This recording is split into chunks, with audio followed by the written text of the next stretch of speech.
Welcome to the Crown Heathens podcast, where we talk about video games, video game news, and just about anything else. My name is Matthew, and as always, I'm here with my best friend Marissa and Sacco. Now, I'd like to remind everyone that there are no stupid questions, so I'm going to start us off with a question right now. Marissa, what is today's topic? Today, I really want to talk about the video game genre that you play the least. And maybe this isn't like because you don't like it, as is going to be my answer. But basically, whichever one you think you actually play the least of. I am actually really excited to talk about this because I feel like my answer is going to be like the complete opposite of Sacco's, and I feel like your answer is going to be the complete opposite of mine. That being said, I think I want to start us off, and the video game genre that I've played the least, I think I would have to say would be sports games. Okay. And I'd also like to preface that from the years of like 2000 to like 2008, 9, maybe 2010, I played so many sports games. I used to love NHL and FIFA. I would play them so much. Like NHL 06 and like FIFA 08 were like my absolute, like I would play them so much. And then I stopped. And now Why did you stop? Because of reasons. So here's the thing. The reason why I hate them now, I don't think this is why I hated them then. Like I think I just kind of like stopped playing it and started playing more RPGs. But the reason why I hate playing them now is just like the card system. Like it's 100% play to win. Oh, yeah. So like I don't know about you, but like I know people that have put in like $300 into FIFA.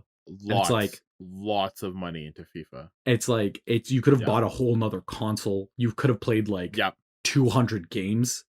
Yeah. And I just don't understand it. It's ridiculous. It's gambling. It's gambling because it's a loot box, right? You just get a random assortment of players, cards, whatever, right? And I don't know. It works. I get it. It generates a lot of money.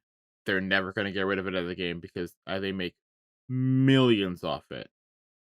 The thing that makes me upset about it though is the fact that it's play to win, because like Overwatch has loot boxes, but like everything that you get in the loot boxes is strictly aesthetic.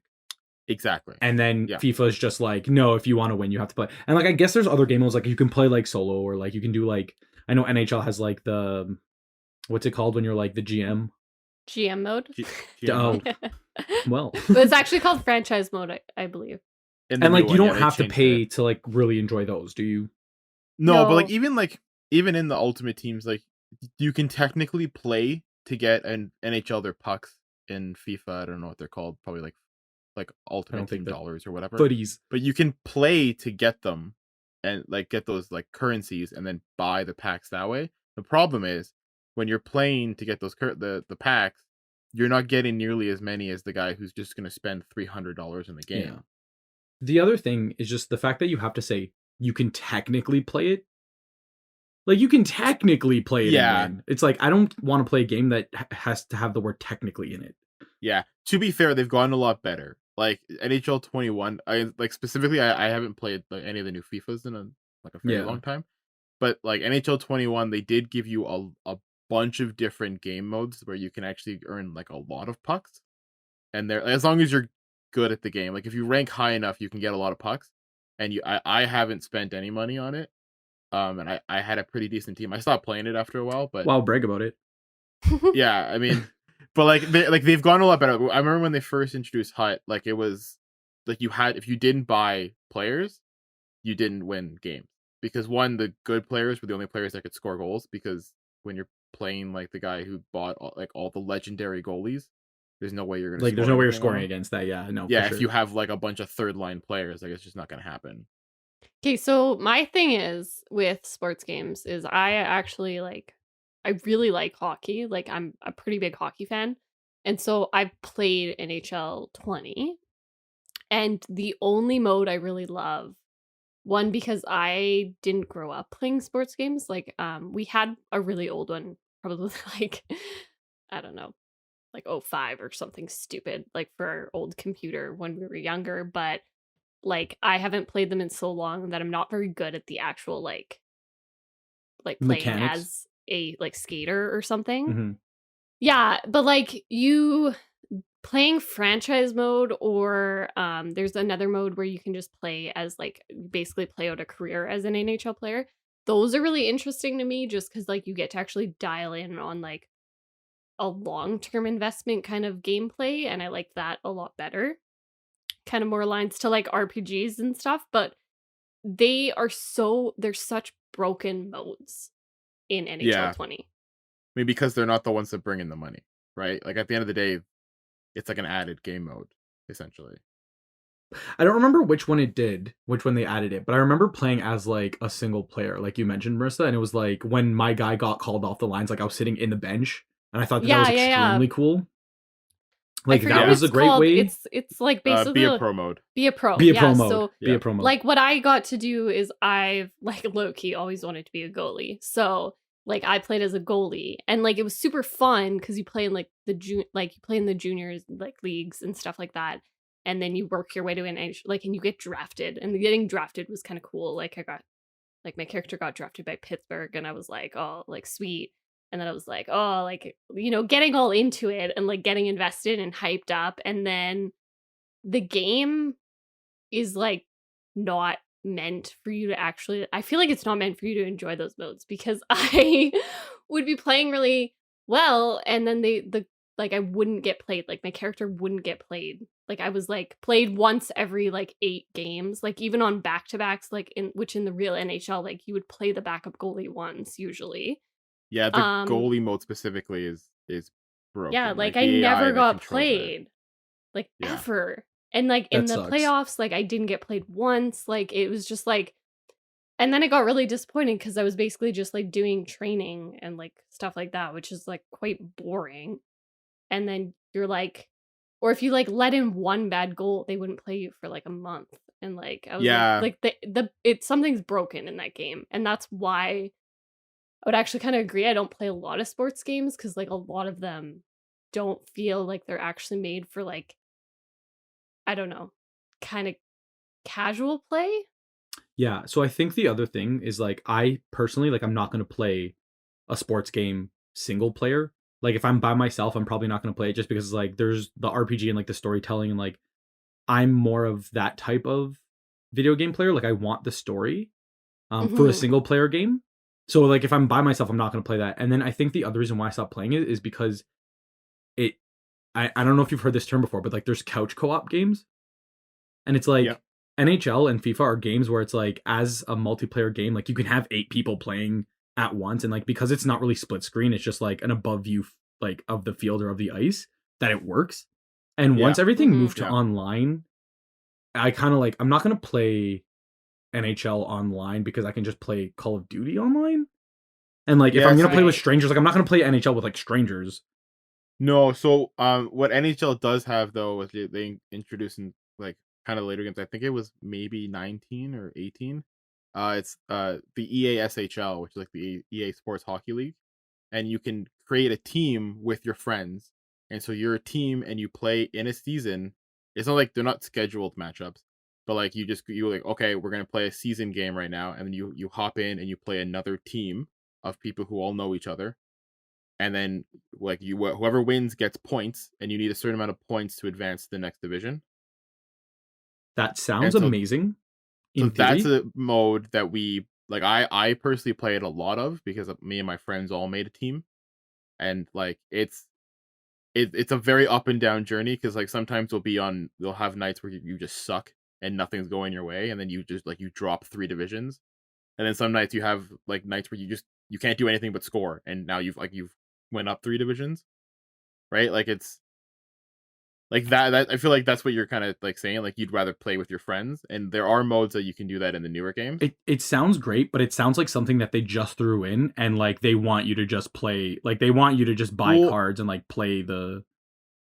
Yeah, well, they want you to play Hockey Ultimate Team because that's how they're going to make all their money. But like they actually do invest a decent amount of stuff in EASHL, mostly because they get a bunch of people to sponsor it. So like in NHL 20, they had like, which is kind of weird, but they had like Kyle Lowry, who plays for Toronto Raptors in the NBA. He was like he had like a whole like jersey and stuff that you can unlock that he like it was inspired by him or designed by him. Or in NHL. NHL, Snoop Like- Dogg showed up as an announcer every once in a Like while. that's great. That's like Yeah, I that's love like- that. Right? Yeah, but the thing about that too is like it's cool the first time it happens in game, and then Yeah. the 700th time you have to listen to Snoop Dogg's quotes that are No, all it's still exactly good. the same. Still good. It's Yeah, like, they all did right. record a lot of quotes. Also, like, why did Snoop Dogg show up at my juniors game? I don't know. I played Yeah, in right? Canada. I played for like Medicine Hat or something, and I was like, "Why are you in Medicine Hat? This doesn't make sense. This Don't doesn't question. Yeah, check like, out." Don't question the process, Marissa. Don't question the process. So Yeah. here's the thing. I think that sounds great. Like everything about that is great. It is on the back burner, but that's fine. I think the bigger issue is that like when online gaming's like online multiplayer, it's like they expect you to all have a copy of the game, and it's like I'm not going to play $90 for a game that I'm going to play with you maybe once a week when we both own Call of Duty or like we Right. both own Rocket League. Like there's games that Yeah. are multiplayer and it's like, oh, like we're only going to play this once a week for like maybe a couple hours. I'm not going to invest $90. I would play online. Like I would play that game mode if I already owned it. And I think that's Yeah. what it was for like the sports games. It's like I would buy it and then my friends would come over and we would all play. And it's like, yeah, I'd pay the money for that, but only one person's paying the money for it. You know what I mean? Like if I go to your house Yeah. and we play split screen, no problem. I'll play NHL with you. It's just like if the dependency of everybody owning a game kind of takes that away. And I feel like what reminded me, like I was reminded of Rockband when you mentioned that like you can make a team and like face other teams. So like you can play Rockband online and you only have one copy of the game.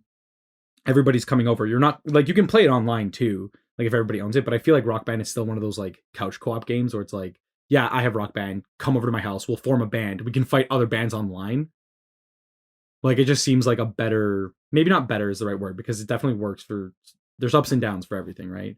But like in my opinion, like I would rather do that and like form a band and like face other people and I mean, I guess like it depends on like because I personally I played a lot, especially like with my friends in like the ESHL mode. Like I played a lot of NHL, and like you can kind of go in depth. Like when you make your team, like you make a logo, you do your colors, you like customize your arena, you like customize your goal horn. Like you go into it, like you're creating like a whole NHL franchise.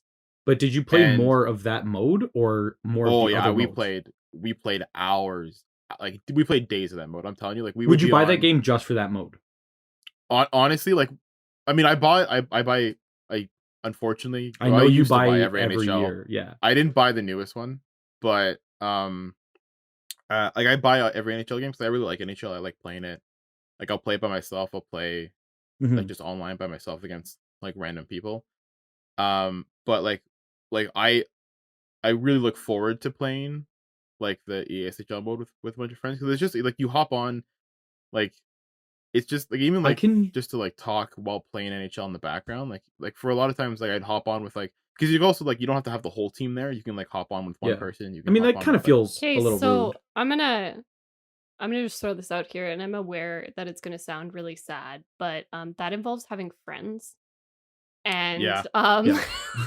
specifically, it also- also involves having friends who play NHL and who like playing NHL Yes. and have good internet Yeah. connections that can play NHL. yes, That's where I struggle with correct. NHL. Like I yes, never like games. You'll hear me say this 100 times over. If I buy a game and its only feature or the best feature about the game is playing online with other people and I can't get into the like single player modes, it's never going to be my go-to game. And the thing with NHL 20 is I actually really liked the franchise mode and I liked the Be a Pro mode. It's just they're broken modes because those aren't really why most people They're are not the buying money the makers. game. So Yeah. like I played the franchise mode a lot, but like some like specifically, I don't know if it was just the version of the game I had, but like you couldn't GM the Anaheim team. It would break. Oh, it was not just your version; it was every version. That's like that doesn't make sense to me. That Yeah, doesn't You make will so- sense. get to a certain point, and always the game will crash, or your save will be corrupted, and you will no longer be able to continue that GM. So like I didn't like that. I thought some of the like stuff about that was broken, and there's so much that they could do with that mode that they just don't do, which I find really disappointing. yeah, but- yeah. But that being said, like I actually don't fully mind a lot of sports games. It's just I don't really like how every sports game has pivoted towards like online play being the main feature you have to give me something else to do in that game, because like I don't live in a big city with like a strong internet connection, and I also don't have a lot of people I know who love playing these games. So like I'm kind of just wanting to play by myself. And also I entered in a lot of these games like for NHL and like stuff like that a little bit later. So like my skill level is lower. So there has to be a good mode that I can practice in.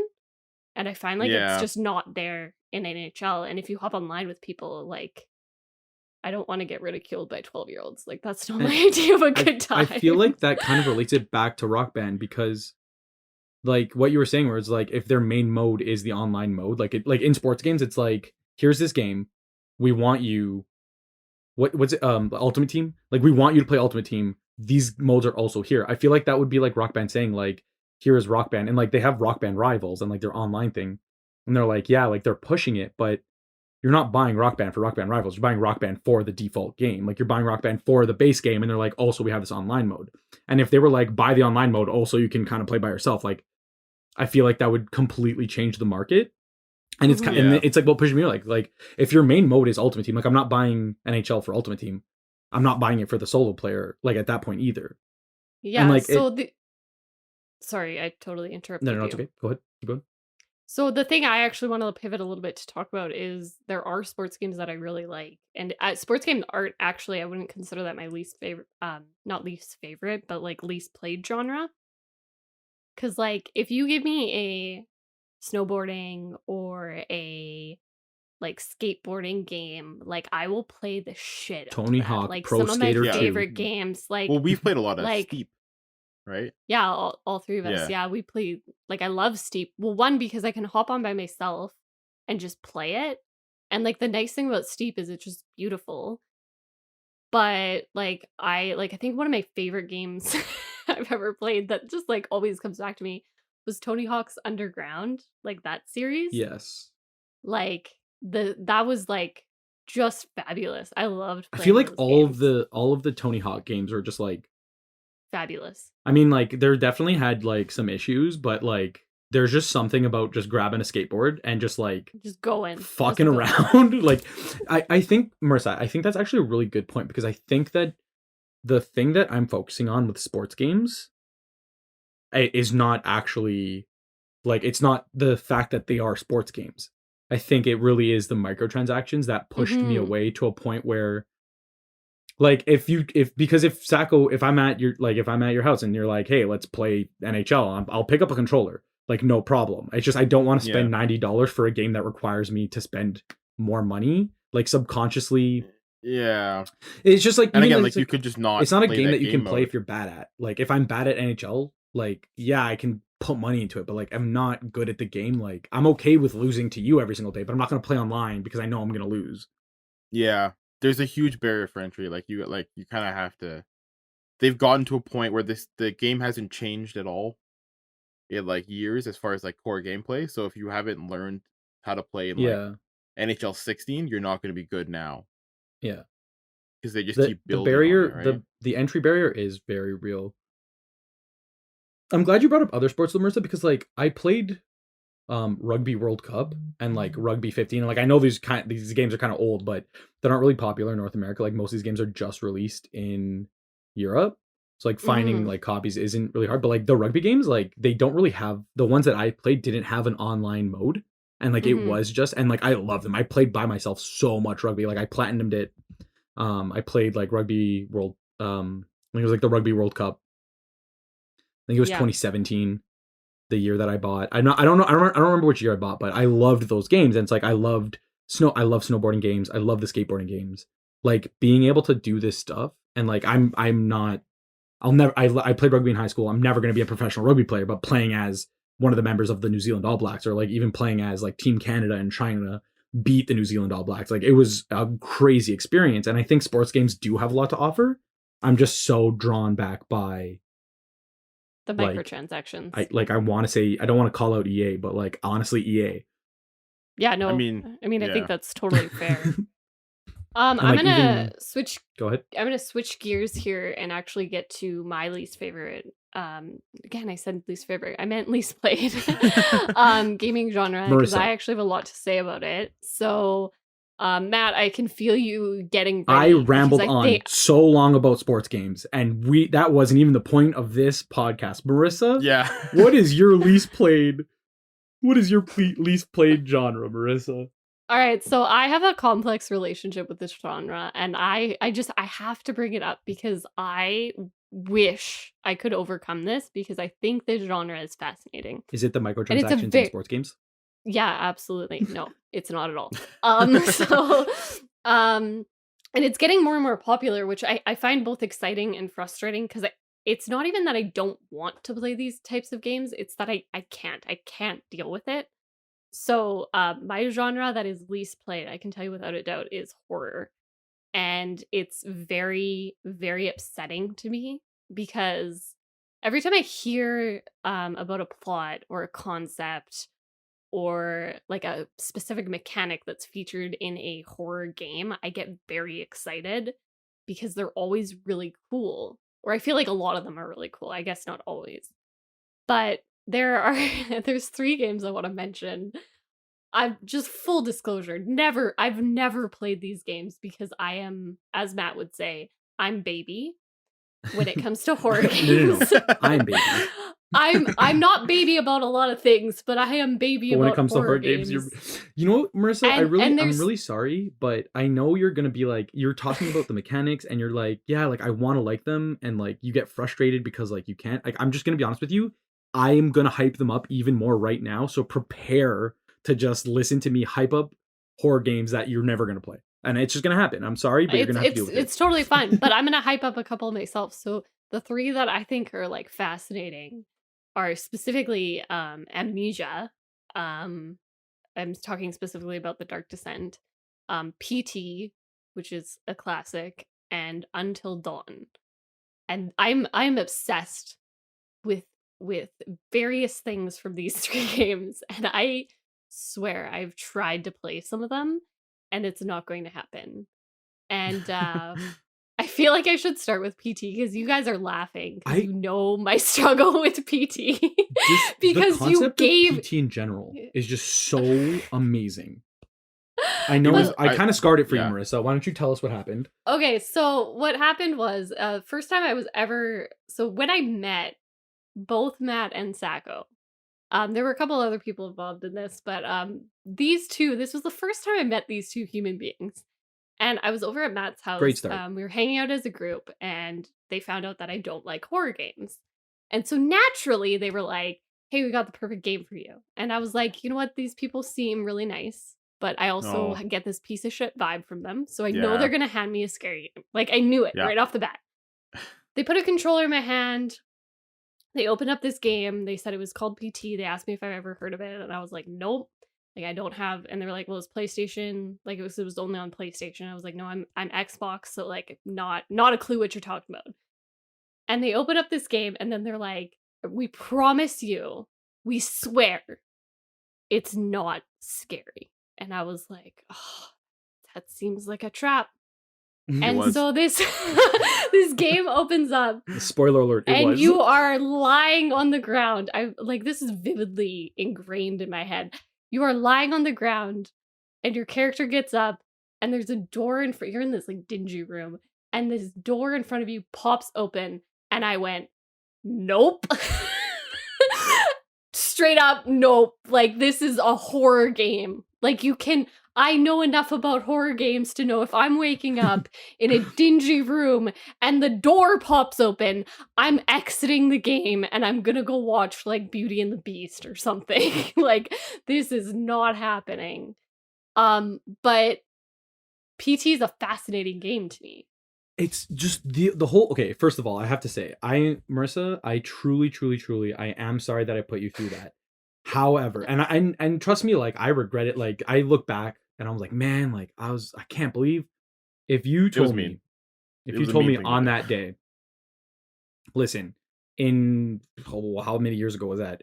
In a couple of years, if you do this, if you convince Marissa to play a horror game against her will and make her suffer, in 5 years, you're going to have a video game podcast. I would 100% would have done it again.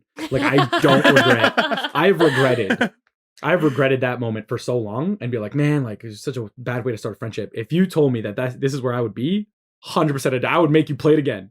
Let's right Oh now. my We're God, going. yeah. No regret. I mean, the thing is like you guys like tried to make me play it afterwards too. You were like, everyone in the room But it's was really like, oh good. no, there's rainbows and unicorns and puppy dogs behind that door. And I was like, if you think, like, here's the thing about not liking like horror games. And anyone who's listening who doesn't actually really like love horror games or can't like actually play them knows exactly like the tells of a horror game. Because there's not one of us who doesn't play horror games who hasn't accidentally bought a horror game. Like I've accidentally bought horror games before, and then it opens to something like that, and I'm like, This is. I've made a large error. I've been here before and I didn't like it. I didn't like it last time. I'm not gonna proceed. I'm gonna do a little bit of Googling, but I'm gonna be like half, like my eyes are gonna be half open, like I'm gonna be like shielding the screen or whatever because I'm so scared of what might come up in this Google search result. But yeah, for anyone who doesn't know, PT is I don't think can you even download it anymore? It's off the it's not, they removed it from the PlayStation Store a long time ago. Yeah. But if it's on your system, you could still play it. Okay. I So mean, you can also still download it. You just can no longer. You have to download it from your have it library, downloaded. though. It needs to be in your library. Okay, so Matt, you can fill people in on some like details as I So- explain what I like about this game, but I just want to, the thing that I was obsessed with when you guys Yes. actually told me about this game was the idea, and correct me if I say anything wrong because I've learned very limited things about PT because it's a So horror there's game. rainbows and butterflies, and There's like, the way rainbows they and incorporated butterflies. it was just really nice. So the thing I loved about it is you guys were talking about how the entire concept of the game, one, it was a playable trailer, and that's what PT stands Like for. PT And literally that's stands for super cool. playable trailer, and they were like, hey, this is free, play this, and it's like, fuck yeah.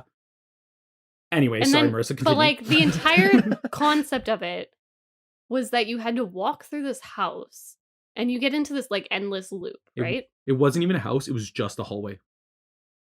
It was just one hallway. It was one hallway. Well, you like connected to a okay, bathroom. yeah, but like you like turn around the corner and stuff, right? Like It's a that's why I'm hallway. saying, like It's a an house. L-shaped. It's an L-shaped hallway. There's one door on one end of the L, and there's a door on the other end of the L. And halfway And you through the just L, keep going there's a through. bathroom, and you just circle. Okay. Yeah.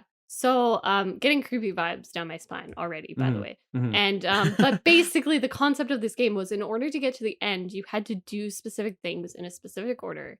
And they were sometimes as simple as like looking at a photograph and then just walking. And then the next time you'd have to like look at something else and interact with it. And then you'd have to walk through again, right? Like that was the And- whole thing. That was Yeah. yes.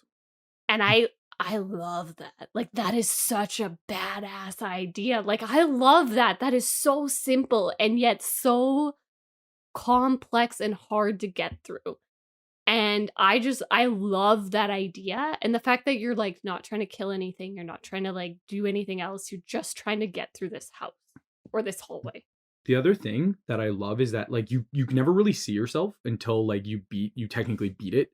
So and like you're going through this hallway and it's like it's always like 11:59 and then like the clock strikes 12 and you're listening to the chimes and it's like it's eerie and it's like terrifying.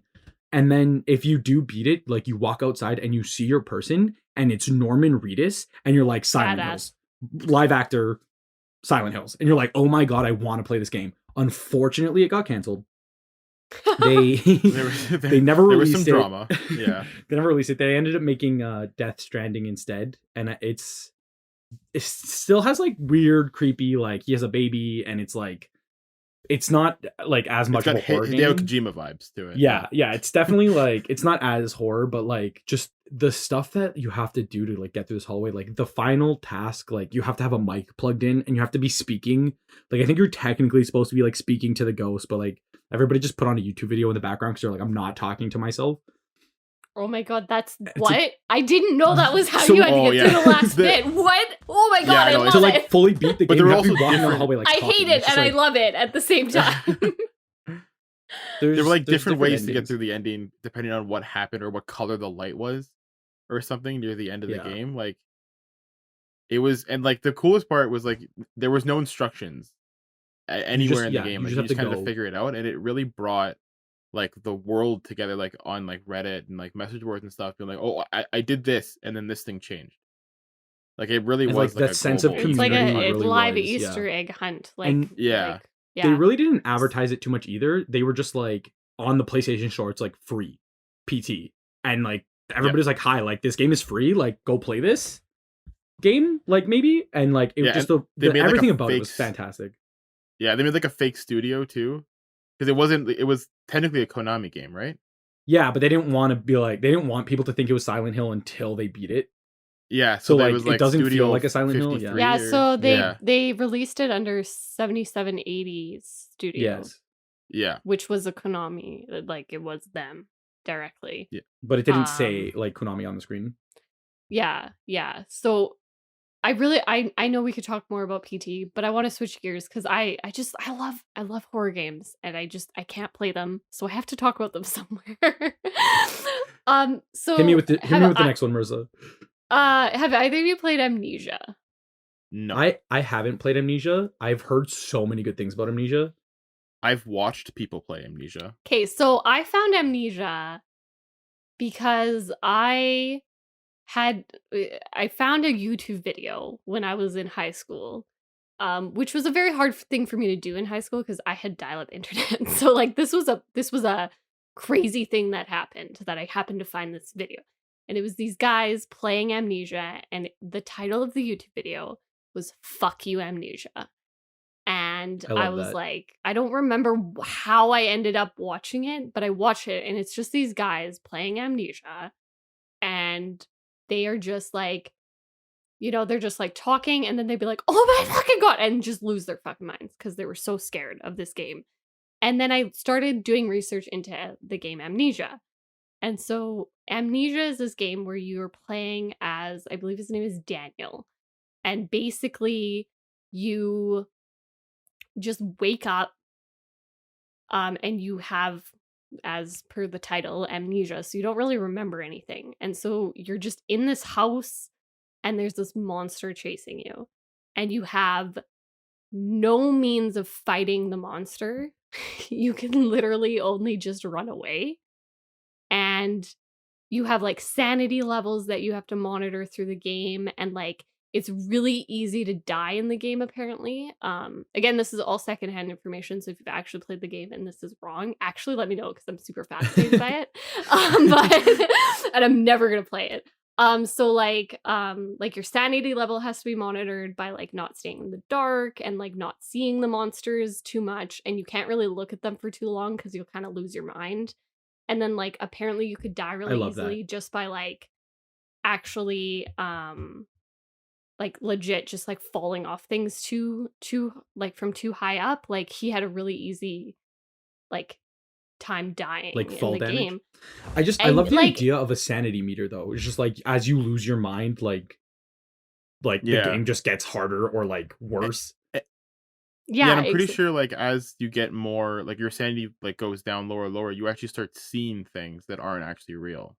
And like the thing if I'm not mistaken, is like the idea that like you also didn't have anything on you. Like this guy had no way of actually fighting a monster.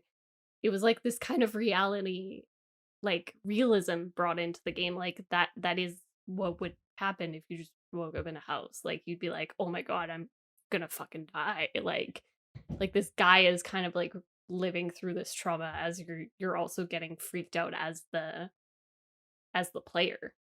And I know you don't play a lot of horror games, but I feel like horror does have like it adds that sense of like relatability. Like because I'm sitting here like my adrenaline is spiked because I am scared and this character is also scared, so it's like it really puts you into the game. And like yeah, like RPGs it's like okay, like I'm falling in love with these characters, but like in a split second I am in this house in PT. It's like the whole PT thing, I don't know like if it was like half an hour, like it was a trailer, and like the first 5 minutes like immediately I'm like okay, I'm stuck in a house, like I need to get out of this house. And it's like the same thing with like Amnesia. It's like this character has no idea who you are, but I don't even know who I am, and like I'm just terrified, and like it drops you into this world so quickly, and like it's so relatable because of like that adrenaline spike. Yeah, and I love it. Okay, so that's kind of like my second one. And then I want to talk really quickly about Until Dawn because it's maybe the saddest I've ever been to not play a horror game. Like, Amnesia and PT are cool, but I feel like I've learned enough about them secondhand that I feel like I'm just intrigued by their overall premise or their overall storytelling ability. Yes. And I really like their features, but I don't actually feel like you need to play it. Until Dawn. Like, it was cool to play. Oh my god, Until Dawn. Until Dawn is maybe, like, I'm still upset that I cannot play this game. And I have tried. I know it's a horror and like how bad of a horror it is. I've tried to play this game. I've watched people play this game and still it has not gone out of my head how badly I want to play this game. And I'm going to tell you exactly why. I'm going to summarize it really quickly. The idea that in Until Dawn, you are following 8 characters who have to survive literally until dawn, ergo the name. And you control whether they live or die, like, at some point during the night. And there's various places that each one can die. And there's various ways, like, there's all this stuff. Plus, it's like it's got a lot of quick time events, but it's like highly story driven. Like, it's everything I love to see in a video game. With like a whole bunch of different endings and like complexities, and I can't play Really it. quickly, I just want to add, they also used like, it was one of the first games that used live actors and like actresses, and like they wanted it to look like, it's all obviously like video game, like the graphics are like at some points not the best, but like they did use live character models, and like it definitely is a beautiful game, and Yeah. it's definitely a game worth playing. Marissa, I would highly recommend. So I did watch Rooster Teeth play it. And I got up until like, I think like chapter 8 before I had to start skipping ahead. So full spoilers. But this is basically when you realize like there's like you start seeing the Wendigos a lot, and like you start seeing like a lot of kind of, I guess no way around it, fucked up shit like happening.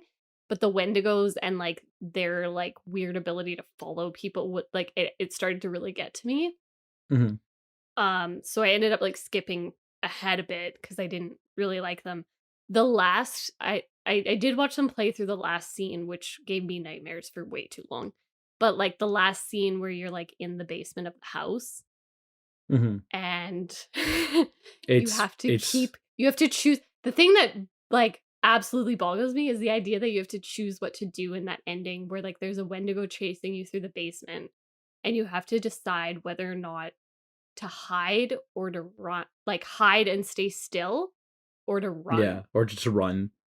And I think I looked up like how you actually have to do it, and there is one spot where you have to stay perfectly still and just like let it go by you. And if you move your controller at all, like you it die. notices you. And Yeah. like that is You're like dead. I wish I could play a horror game so I could get through that, but like, oh man, I can't do it. I think the other thing, no, it's amazing. The other thing that really gets me with the horror games though is just like the stories you can tell. So like Right. one of the games, games that I loved, I kind of ruined the ending. It has multiple endings. I kind of ruined it for myself just because I ran out of time, so I was like speedrunning it. There's a game called Vampyr. I don't know if you've seen this. I think I've seen something about it. I think so. Here's the thing. It's on or it was on the Xbox Game Pass. I don't know if they took it off, but when I had the Xbox Game Pass, I was on there. And basically you're playing as a doctor in London during like mid Spanish flu, and you get turned into a vampire. And you're basically then like, okay, I'm a doctor, and you basically have to like choose whether you want to like feast and like eat, and like you need the blood, like you need blood to live, and like the longer you go without blood, like the more like you kind of start to like go crazy, and like but people are dying anyways, and like you can't feast on people that have the Spanish flu. So like you're basically on one part of the game is you're trying to solve the Spanish influenza problem, and then on the other side of the game you're like, I need to eat. And like the more people you eat, the like crazier that section of London gets. So like London, basically it's like you're like, okay, like everything's fine.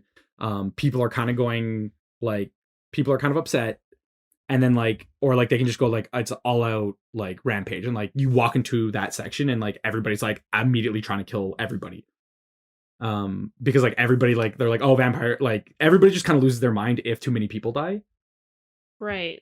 But then Oh, while all that's this is interesting happening, too. so here's the most interesting part about it. The only way to gain XP is to eat people. Oh, So it's like you Oh, so have they force you interesting. to, yeah. so you don't have to eat. Like See, technically you I can beat the love game without leveling up. And it's like I it's love possible. that. I love that. Like, I just think horror games have such cool concepts. They have such great characters sometimes. And then I'm like just sitting here and I'm like, can we stop? Like, at some point, I'm just like, can we stop making them? Because I just sitting here on the outside looking in, watching everybody enjoy, PT and Until Dawn and all these games. And I'm just like, oh, man, I'm just feeling really left out. feeling real. I want to be included. All right, so we've kind of discussed our least played genres a bit here, but coming out of our least played genres, this is going to be an interesting question. So again, instead of talking about what we are currently playing, let's talk about what we think people should play based on games that we've talked about. So Matt, why don't you start us off?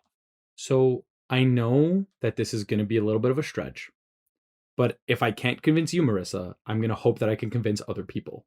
Vampyr, like, if you can play like I think out of the games we mentioned, like Until Dawn is like absolutely fantastic, and like PT, if you can get it, is like a good experience, and like those are games that are nice. Like I would recommend playing, but like honestly, like Vampyr is like an absolutely fantastic game. There's multiple endings, and like I kind of fucked myself over because like I wanted to finish it within a certain amount of time because I was playing on the Xbox Game Pass and my subscription was ending. So I kind of rushed through it and I just started mass murdering people. So I got like the bad ending, but there's 4 endings, and like there's an ending for literally like if you never kill a single person, there's an ending, and like if you can only like if you can get away with it, like it's honestly it's a beautiful game. It is a little scary, like there's vampires and werewolves, and the whole game takes place in a very dark setting, like it is London, and there's like you're a doctor and there's patients with flus, and like it's very bloody, but like the endings and like the way you play the game, like the game mechanics are absolutely fantastic. So like definitely recommend playing Vampyr if you can. It's definitely like my number one, like out of the games mentioned, play all of them, but definitely play Vampyr. Okay, Sacco, how about you? I'd probably go with Until Dawn. I think it was. I've never personally played it, but I've watched a couple playthroughs of it, and it's a great concept, and it really uses the PlayStation controller in a way like the same way kind of Detroit does, where it's not just a controller that you hit a bunch of buttons. Like you can like it's got a lot more like control to it. Like you have to hold the controller still because it's got a motion sensor in it. Like it really brings you into the game, and I think it's just a very well done game, and it's definitely worth a play. So I just feel like calling you out at this point because you're recommending everyone else go play it, but you haven't actually played it. So Well, I think I'm my thing would also be that Sacco needs to play this game. I will absolutely play this game. All right, cool. Um, I'm going to split my answer, and I hope that's allowed because I'm It's going absolutely to not allowed. You pick one game. no, Yeah, I'm gonna split no, it. veto. No, can I give you my reasoning first? Let's hear it, and let's hear the reasoning, and Fine. then we'll have to pick one of the 2 that you pick. Okay, so my reasoning is I want to give an option for people who are like me and cannot play horror games. NHL. But my actual recommendation is Until Dawn. I think everyone who can play that game, if you haven't, and you have a PlayStation, because I believe it's PlayStation only, definitely It play is, that yep. game. I can't like I've watched a playthrough of it and I just like I want to play it so bad. So go play it on my behalf at least, you know what I mean? But if you are like anything like me, and you don't like horror games and you're maybe wanting a recommendation that's not a horror game, I would say actually go play Steep. Um, it's a really, really Oh, good we did talk about game. Steve. It's a really It's a sports game. We took a big transition there. I think it's a really Yeah. great game. I think it's a really beautiful game. It's perfect for just kind of like if I have like 20 minutes and I just kind of want to play a game, but I don't really know what. Like, I usually load up Steep and I just kind of like play through it and just kind of, it's almost relaxing in some ways. So I think if you're not into horror games, Steep. If you are into horror games, do play Until Dawn on my behalf. I've played both of these games, and let me tell you, they're both very beautiful games. Like the scenery, the everything, the views. Yes, some of the views are scary if you're playing Until Dawn, but like the games themselves do look very beautiful, and they're very well produced games. So definitely play. As neither of you, you're both recommended Until Dawn. Neither of you have played it, so you're both hypocrites. But I have played it, and I will say, definitely play Until Dawn. Like it's definitely worth the play. It's not too long, so if you have a weekend and you have access to it, definitely play it. Steep is definitely like a passive game where it's like I have some time to kill. Let me go like shred on the mountain. Definitely an amazing game. If you're looking something with a little bit I'm trying to like still recommend Vampyr because it is fantastic. It's on the Xbox Game Pass. But if you have access to, honestly, like Until Dawn is definitely an amazing game. It's a little bit older, but I think all three games are definitely give them a shot. PT2 if you can, but good luck with that one. Yeah, that one would be a little trickier for sure. Yeah. All right, well, that kind of brings us to the end of this week's podcast. As always, thank you guys for listening. For more Crowned Heathens content, make sure you check out our YouTube account. It's called Crowned Heathens, and we're currently filming a series called WWMD, or What Would Matt Do? You can also check out our Instagram, Twitter, and Facebook accounts, all named Crowned Heathens, and we will see you next time. Thanks, guys. If you're still here, we're going to insert a clip of Marissa getting scared during the recording of this horror-themed podcast. And go. What the hell? I've played a lot of these games, guys. Like, way more than I thought. BioShock. Fuck, Mom!